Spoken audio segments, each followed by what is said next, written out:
I need a little advice on the matter as I don't know what to do anymore. I was 21 when my fiancé asked me to marry him.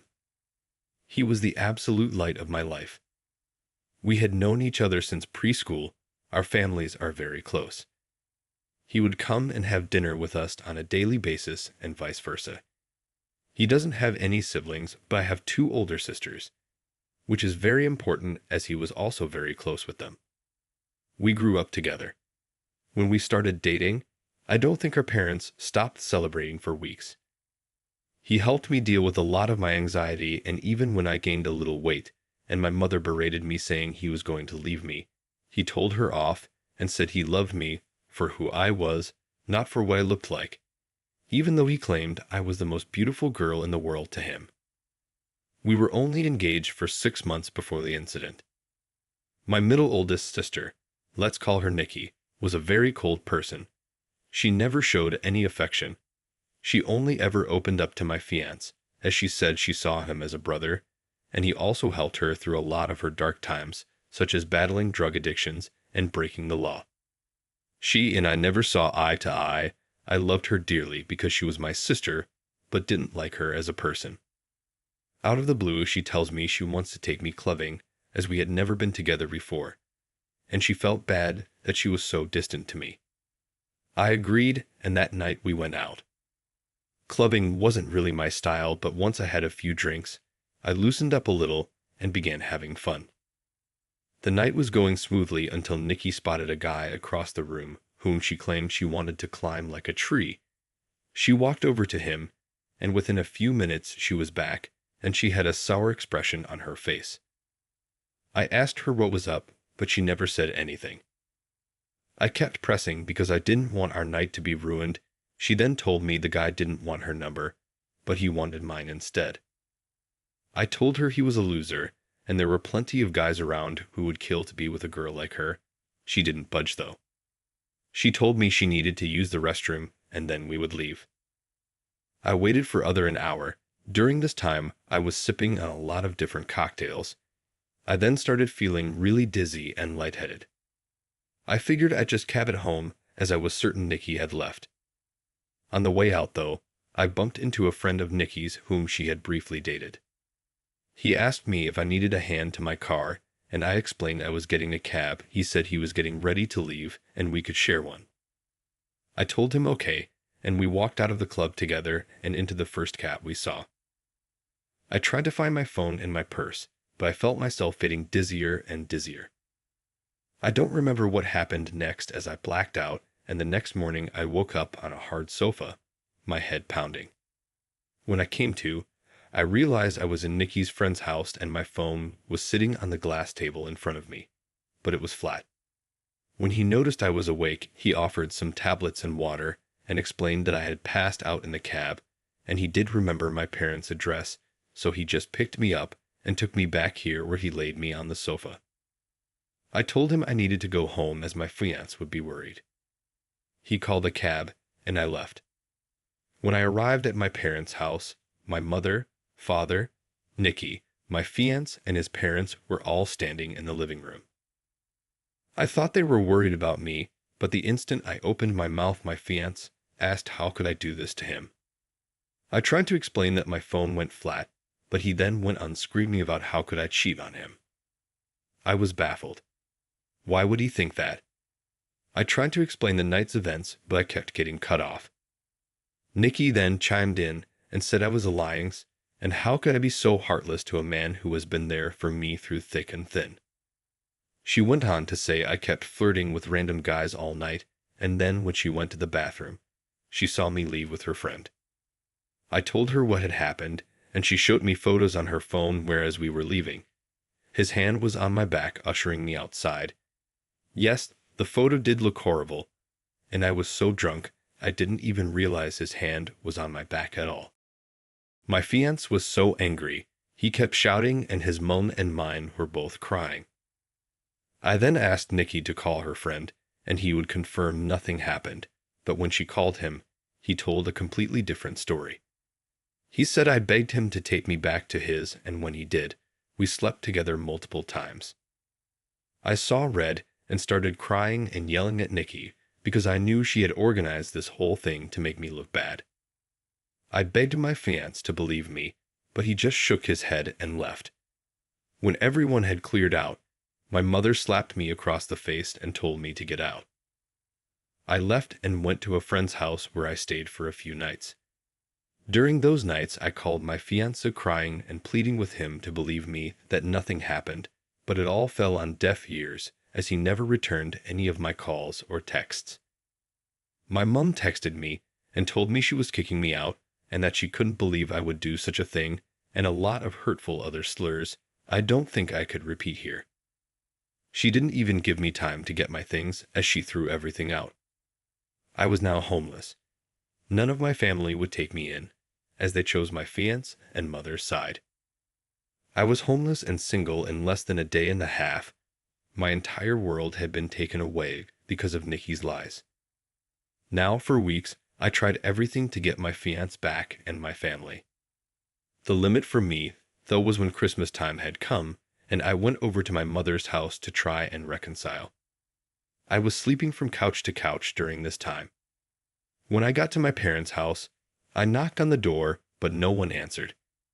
My friend then called me and told me she just saw on Facebook that my family were in another state celebrating Christmas, and they had posted pictures online. Everyone was there: my sisters, parents, grandparents, and even my fiancé and his family.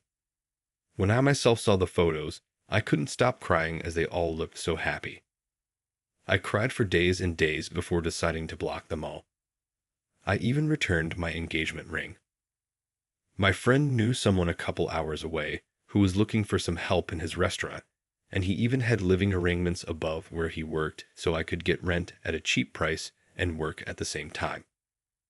I wanted to start over with my life, as it hurt me that no one took my side and they all left me to fend for myself. I was able to move pretty quickly and was doing well.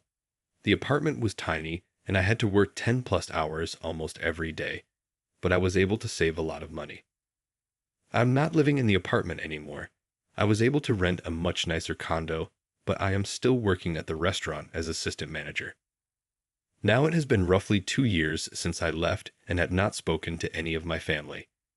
I have no idea what was going with them until I got a knock on my door. It was my ex-fiancé. I was shocked, to say the least. All these feelings came rushing back, and all I wanted to do was jump into his arms. But then I remembered the pain I had felt and tried to slam the door in his face, but he stopped it and asked that I let him explain. He said that Nikki had gotten married, and she had confessed that she lied about the situation because she had found someone she loved so much and realized what a horrible thing she had done. I asked him how he found me, and he said my friend told him. My entire family had been trying to get in touch with me and want to see me. I told him I needed time to see if I even wanted to have them in my life. He left, and I have been a mess since. I don't know what to do. I know I will never ever forgive Nikki. She could rot for all I cared. But it's hard because my other family and fiancé didn't know she was lying. But I also felt like they abandoned me too quickly without letting me explain my side. I don't know if I should forgive them. Any advice would be much helpful. Top comments: I'm petty AF, and I would request a meeting with the family and sister's husband, and in front of him, I would tell him how she drugged you and gave to you a stranger to do whatever while you were drugged. How even after making you homeless, jobless, supportless, she still let that go on for years and enjoyed Xmas while not knowing if you were in a ditch somewhere. Blow up her life. And to add to that, if I was op, I'd bring my certified home wrecker friend into Nikki's married life. Exactly, and let him know to the T exactly what a conniving sack of shit he married, and who knows what else she's capable of. Then I'd tell them all to F rot in hell. Then I'd curse them all before walking away. Update. Wow guys, I don't even know where to begin. I am honestly so grateful for all the support, advice, beautiful messages, and awards you guys have gifted. I wish I could personally thank each and every one of you, and I did try my best to reply to every message. You guys are honestly so amazing, and I cried reading all the comments. My heart has never been so touched with the amount of love and support I got on this post, and I am so sorry if it took too long to post an update. I was honestly in so much shock I didn't know how to cope with it. But I never got back to my ex. I didn't know what to do. But eventually he must have given my phone number to my parents as they texted asking to meet up. I never replied and was planning on organizing a Zoom meeting, but didn't need to as they also showed up at my door. Well, my father did. When I answered the door and saw him standing there, I ended up throwing up, which he insisted on cleaning. When he was done, we sat down and I just bursted in tears. My emotions were all over the place, and my father has worn the same cologne for a really long time. So when I smelt it, it just brought back all these memories. He tried to hug me, but I pushed him away and asked what he was doing here. He went on to explain he and my mother are getting a divorce. He said he begged my mother to get in touch with me the minute I left, but she refused and said I was acting like a baby and if I wanted to leave them after doing something so horrible, then I could do things on my own from then on. I asked him how long did it take them to notice I was gone. He said they arrived back home after New Year's Eve and were planning on inviting me over so we could talk. That's when they got in touch with my friend, and she told them I left, and she didn't know where I was. I asked him why didn't he listen to my side of the story, and why did they throw me away so easily. He just started crying. He said he never meant for things to get so out of hand, and he wishes more than anything he could take it all back. I said, when they found out Nikki was taking drugs and had dropped out of us, they didn't throw her away. Instead, we all went on a holiday, so she could focus on things besides drugs, and during that trip, she got hooked on alcohol, and each time they defended her over and over. He said he had no idea my mother was going to kick me out. He thought it was going to be for a few days, but then they decided last minute to spend Christmas out of state. My mother apparently promised him I would be allowed back home after they got back. I said she threw away all my stuff, but he said everything was still there and she lied about that. I asked him what has happened to Nikki, and he said she is dead to him. He wants nothing to do with her, but my mother has been crying to him, asking to forgive Nikki as she is not well, and they had already lost one daughter. They cannot lose two. He blocked my mother and Nikki and has been on my ex's case about finding me. My ex caved in when my dad said he blocked my mother and Nikki and told him where I lived. I asked that he never show up again unless I give him permission, and he agreed. He asked what would happen now, and I said I really don't know, and that he hurt me really bad.